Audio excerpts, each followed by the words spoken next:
दोस्तों नमस्कार। आशा के भी अच्छे होंगे। मैं हूं विजय कुमार।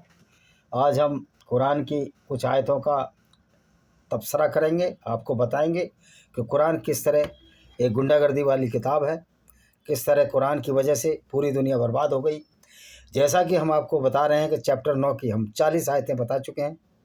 आज हम 41 से शुरू करेंगे और 10-12 मिनट में जो भी आयतें हैं वो बताएंगे कि किस तरह इस्लाम एक गुंडागर्दी है, इस्लाम एक झूठ है, एक फ्रॉड है और ये मोहम्मद का बनाया हुआ एक आइडियोलॉजी है जो मोहम्मद ने अपने लूट, अपनी काम लिप्सा, अपनी धन लिप्सा की पुष्टि के लिए बनाई। औरतों को लूटा, बाज़ारों में बेचा, इनकी किताबों में मिलता है, इनके इस मुस्लिम स्कॉलर की किताबों में मिलता है। तो आइए शुरू करते हैं चैप्टर 9 का 41वां आयत। मुसलमानों, चाहे आपके पास कम या अधिक सामान या धन हो, बहरहाल जब तुमको हुक्म दिया जाए फ़ौरन चल खड़े हो, अपनी जानों से, अपने मालों से अल्लाह की राह में जिहाद करो। ये तो मैंने शायद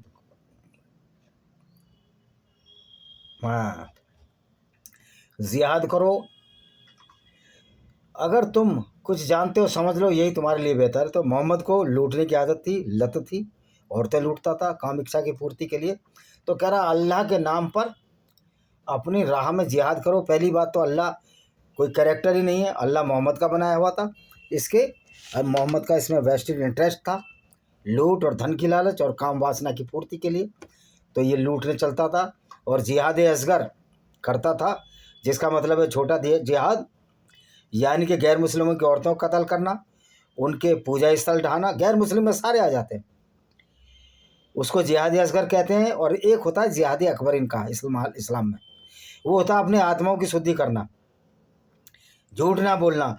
जब ये जिहाद असगर कर रहे हैं, छोटा जिहाद कर रहे हैं जिसमें औरतों को लूट रहे हैं, बलात्कार कर रहे हैं, कत्ल कर रहे हैं, तो जिहाद असगर, इनकी आत्मा की शुद्धि कैसे होगी।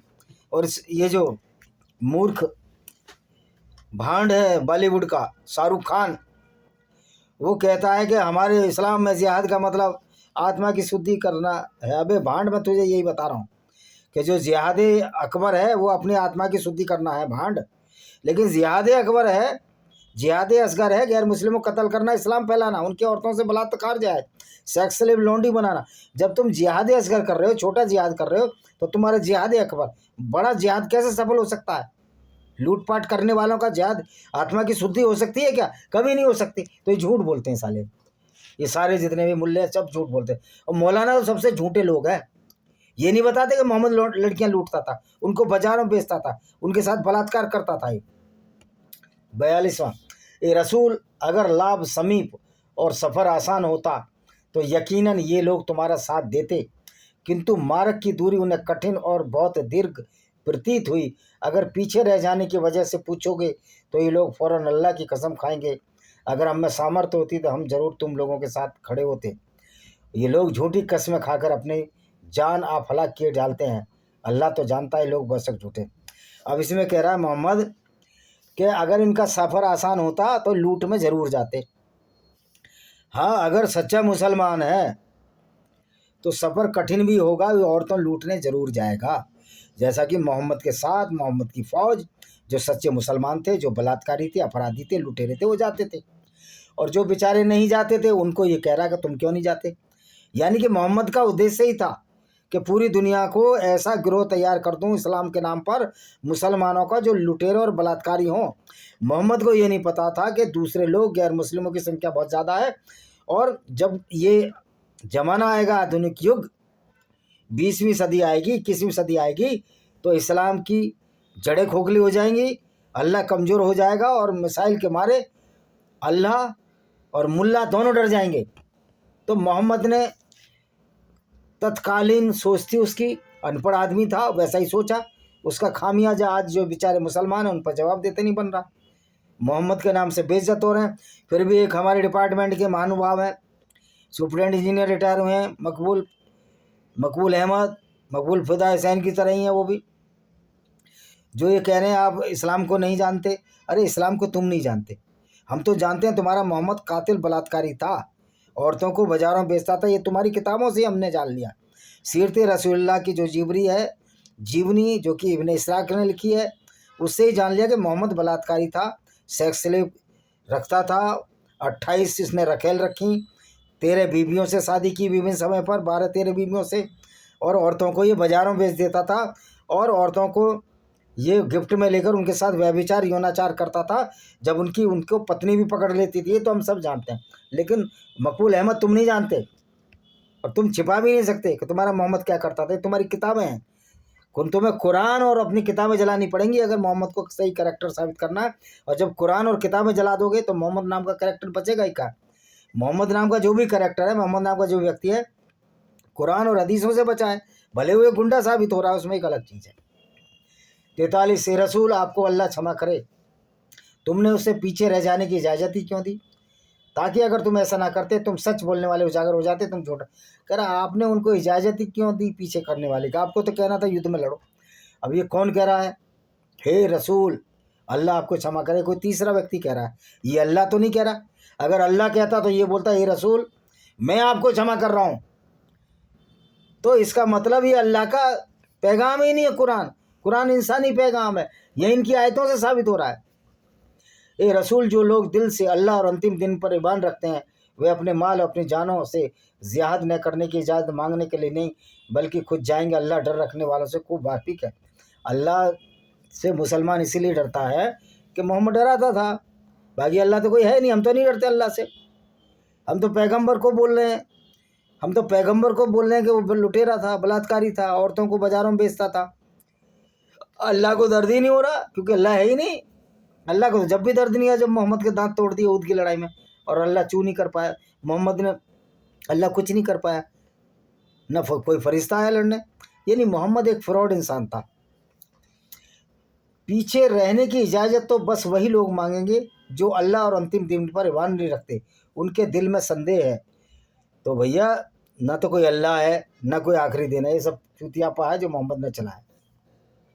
और अगर ये लोग घर से निकलने की ठान लेते तो अवश्य उसके लिए कुछ तैयारी करते, मगर बात यह है कि अल्लाह ने उनके साथ भेजने को नापसंद किया, उन्हें आलसी बना दिया, उनसे कह दिया तुम बैठने। अब एक बार बताओ, अगर अल्लाह ने आलसी बना दिया तो फिर तोहमत अल्लाह को दो, तुम्हारा अल्लाह ही तो सारा काम करा रहा, हालांकि वो फ्रॉड है, अल्लाह नाम कोई चीज़ नहीं है। तो फिर मक्खी मारे खुशी मारे, अल्लाह को क्या चुल है? मैं मूर्ति पूजूं ना पूजूं, अल्लाह कौन है? हु इज़ अल्लाह?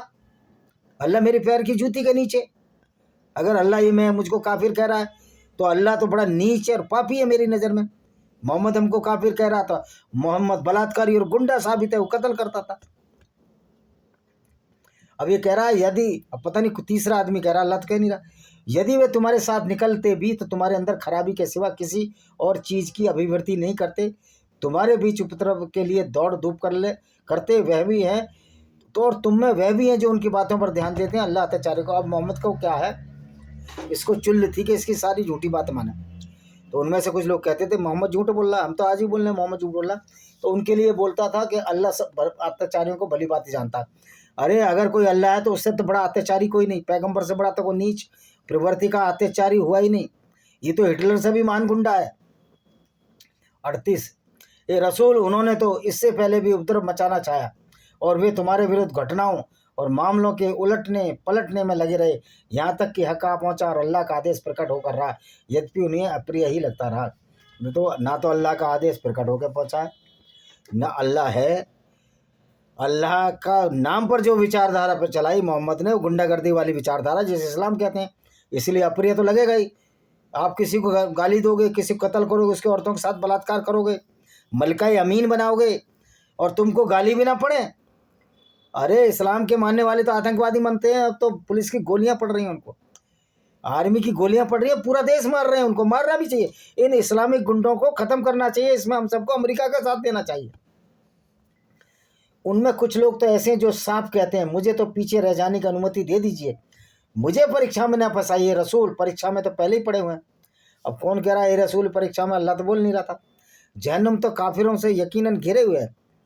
ओ भाई काफिर तुमसे ज़्यादा अच्छे हैं। अगर कोई जहन्नुम होगा तो मोहम्मद को मिलेगा, क्योंकि मोहम्मद लुटेरा बलात्कारी था और उसके मानने वाले मुसलमानों को मिलेगा, हमको क्यों जहन्नुम मिलेगा? बाबाजी का टल्लू ऐसे अल्लाह और मोहम्मद पे। 50 तुमको कोई फ़ायदा पहुंचा दे तो उनको बुरा मालूम होता है, अगर तुम पर कोई मुसीबत आ पड़ती है तो लोग कहते हैं इस वजह से हमने पहले ही सावधानी बरत ली थी, और यह कहकर खुश हो जाते हैं, वापस लौटते हैं। तो भैया तुमको अगर दुख होगा ना तो हमें तो फ़ायदा ही होगा ना। तुम्हारा अल्लाह, तुम्हारा मोहम्मद गैर मुस्लिम औरतों को लूट के बलात्कार करता था, तो हम उसके लिए फूलों के गुलदस्ते देंगे मुसलमानों को? जो मुसलमान सच्चा मुसलमान आतंकवादी है उसके लिए लठ गोलियाँ, यही हम देने वाले हैं आपको। अल्लाह तो कुछ नहीं कर सकता, अल्लाह तो बागड़ बिल्ला है ही नहीं, अल्लाह नाम कोई चीज़ नहीं इस दुनिया में। ए रसूल तुम कह दो हम पर हरगिज कोई मुसीबत पड़ नहीं सकती, मगर जो अल्लाह ने तुम्हारे लिए हमारी तकदीर में लिख दिया वही हमारा मालिक है। ईमान वालों को चाहिए अल्लाह पर भरोसा रखो अल्लाह पर भरोसा। लेकिन तुम्हारा बलात्कार जो मोहम्मद करता था, लूट, गैर मुस्लिम औरतों को कत्ल, उनको बलात्कार, बाजारों में बेचना, ये नहीं चल पाएगा। कानून का डंडा अल्लाह के ऐसा डाल दिया जाएगा, और मोहम्मद के मानने वालों के बुरा हाल है मुसलमानों का। पता नहीं कहाँ ये साल पागल पैदा हो गए, ये मोहम्मद नाम का आदमी। और 180 करोड़ लोग पागल हैं, हालांकि 20 करोड़ लोग अब इस्लाम छोड़ चुके हैं, उस पागलपन से निकल चुके हैं। ये इस्लाम एक पागलपन है, ये एक दिमागी पागलपन है, इसका इलाज कराना चाहिए। और सच्चा मुसलमान, इस्लाम को मानने वाले, इनको जहनी और मानसिक तौर पर इलाज की जरूरत है। 52 ए रसूल तुम मुनाफिकों से कह दो, यानी गैर मुस्लिमों से कह दो, या जो इस्लाम को नहीं मानते, तुम तो हमारे लिए फतेह या सादत। कह रहा अगर मुसलमान मारा जाए गैर मुस्लिम का हाथों तो सादत है, बलिदान। अगर वो मार दे तो फतेह है, और दोनों जगह जन्नत मिलेगी। यानी मोहम्मद ने इतना मुसलमानों को बेवकूफ़ बनाया, उनको जीने नहीं दिया अपने जीते जी, खुद भी घायल हो गया, फिर भेड़ के मांस में जहर दिया, उससे मर भी गया। लेकिन दुनिया को ऐसी आइडियोलॉजी दे गया, आज मुसलमान पैदा ऊपर कर रहा है ऐसे झूठे अल्लाह के नाम पर जो है ही नहीं, और कसम खाता है कि गैर मुस्लिमों को कत्ल करेंगे। तुम्हारी औकात नहीं, तुम्हारे अल्लाह मोहम्मद की औकात नहीं। कत्ल करो किसी को और तुम्हें बच जाए, तुम्हारे अल्लाह में 1000 जूतियाँ, अगर कोई अल्लाह होता मैं मारता उसमें। तो ऐसी आइडियोलॉजी दे रहा तू, गुंडागर्दी भरी। ए रसूल तुम चाहे स्वेच्छापूर्व खर्च करो या अनिच्छापूर्व, तुमसे कुछ भी स्वीकार नहीं किया जाएगा, तुम यकीनन अवज्ञाकारी लोग हो। तो कह रहे तुम कुछ भी खर्च करो अल्लाह की राह में, तुमसे स्वीकार नहीं किया जाएगा। भाई अल्लाह की राह में कौन तुम्हें दे रहा दान है? तुम, इसलिए तो मोहम्मद लूटता था, हराम का खाता था, काफिले लूटता था, औरतों को लूटता था, लुटवाता था, बेचता था, वैश्यवृत्ति, भांड दलाली, कौन क्या नहीं करवाया मोहम्मद ने। मोहम्मद तो गोया ऐसा लगता था जैसे चकले का सरदार हो, वैश्यवृत्ति का सरदार हो, वैश्यालय चलाता हो, क्योंकि मोहम्मद है, अल्लाह का तो कोई तसव्वुर नहीं है, वो तो फ्रॉड है। और उनकी खैरात के कबूल किए जाने में कोई वजह मायने नहीं, मगर यही कि उन लोगों ने अल्लाह उसके रसूल की नाफरमानी की, और वे नमाज के लिए आलसी हो जाते हैं, अल्लाह की राह में खर्च भी करते हैं। कह रहे ऐसे लोग नमाज भी नहीं पढ़ते। भाई नमाज में तुम क्या कहते हो? तुम झूठे अल्लाह की तारीफ़ करते हो जो अल्लाह है ही नहीं, मतलब अपना समय ख़राब कर रहे हो ना। ये रसूल तुमको न तो उनके धन हैरत में डालें, न उनकी औलाद, क्योंकि अल्लाह तो ये चाहता है उनको आल और माल की वजह से संसारिक जीवन में यातना करे, जब उनकी जानें निकले तब वे काफिर। अब मोहम्मद को समझाने वाला कहना है, कह रहा भाई तुम अल्लाह की राह में रहो, जो धन और माल कमा रहे हैं ना गैर मुस्लिम, वो बाद में जहन्नुम में जाएंगे। मैं पूछना चाहता हूँ, अगर मोहम्मद को धन से, माल से और औरतों से लगाव नहीं था तो वो काफिले लूट कर क्यों उनके साथ संभोग करता था? क्यों खुले खेतों में संभोग करते थे यहूदी औरतों के लिए? तो ये समझना चाहिए कि उसने बेवकूफ़ बनाया लोगों को, और लोग बेवकूफ़ बनते आ रहे हैं। और मुसलमानों, ये लोग अल्लाह की शपथ लेकर कहते हैं वे तुम में से हैं, हालांकि वो लोग तुम में से नहीं हैं, मगर वो भयभीत लोग हैं। हाँ, डर की वजह से तो इस्लाम कबूल किया। मेरे मुस्लिम भाई जितने भी हिंदुओं से बने हैं, आपने डर की वजह से किया, वरना क्या आप में क्या इतने बेगैरत हो जो मुसलमान बन गए हिंदुओं से, कि एक ऐसे लुटेरे और बलात्कारी को, औरतों को बाजारों बेचने वाले को आप अपना पैगंबर मानोगे? कभी नहीं मानोगे। इसलिए इस्लाम छोड़िए, भले नास्तिक बन जाइए, कम से कम ऐसे पैगंबर से पीछे छुड़ाइए जो हिटलर से भी ज़्यादा दुर्दांत अपराधी है।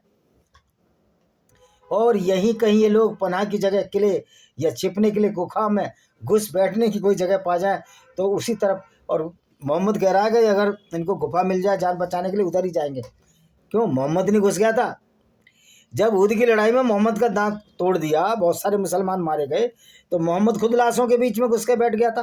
तो ये डरपोक नहीं था का? ये तो बहुत बड़ा कायर था। ये तो बहुत सारी लड़ाई में खुद गया ही नहीं। 18 ये रसूल, उनमें से तो 58 कुछ तो ऐसे हैं तुम्हें सदकों की तकसीम में इल्ज़ाम देते हैं। मोहम्मद क्या करता था? लूट का माल खुद ज़्यादा रखता था। वो विरोध करते थे कि मोहम्मद लूटते हमें, मोहम्मद हिस्सा रखता है ज़्यादा। तब ये तय हुआ कि मोहम्मद अकेला 5वां हिस्सा रखेगा। पहले तो ये सारा ही रख लेता था। मतलब कितना फ्रॉड और बेईमान व्यक्ति था। और फिर कहते हैं जब मरा इसके पास खाने को नहीं था, एक मुट्ठी चावल थे। तो कभी चोरों और डकैतों के कभी घर भरे हैं? जैसी करनी वैसी भरनी।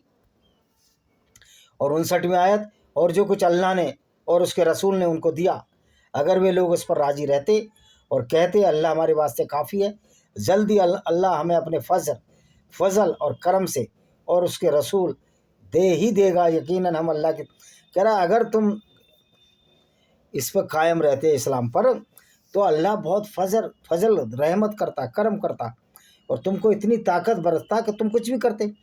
तो झूठे अल्लाह के नाम पर जो ताकत है इस्लाम की, वो है औरतों को लूटना, गैर मुस्लिम उनको कत्ल करना, उनका धन लूटना, उनके साथ बलात्कार करना। और मोहम्मद के साथी तो पूछते थे कि अब हम घर से बाहर हैं, औरतें लूटे, अब इनका क्या करें? अगर हम अज़ल नहीं करेंगे, उसको बोलते हैं क्वाइटस इन ट्रैप्स, अगर हम अपना वीर्य बाहर नहीं छोड़ेंगे तो इनके बच्चे हो जाएंगे और फिर इनकी कीमत कम हो जाएगी, तो इनके दाम नहीं लगेंगे। तो मोहम्मद कहता था नहीं नहीं नहीं, करो करो, जो अल्लाह ने बोल दिया करो।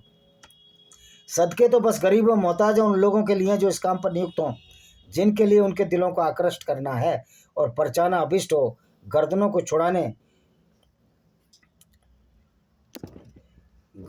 छुड़ाने और कर्जदारों, तावान भरने वालों की सहायता करने में, अल्लाह के मार्ग में मुसाफिरों की सहायता करने के लगाने, ये हकूक़ अल्लाह की तरफ से मुकर्रर किए हैं। कह रहे गर्दनों की छुड़ाने गरीब मोहताजों के लिए सदके, यानी जो लुटेरे हैं उनके लिए है। तो यही वीडियो ख़त्म हो जाता है।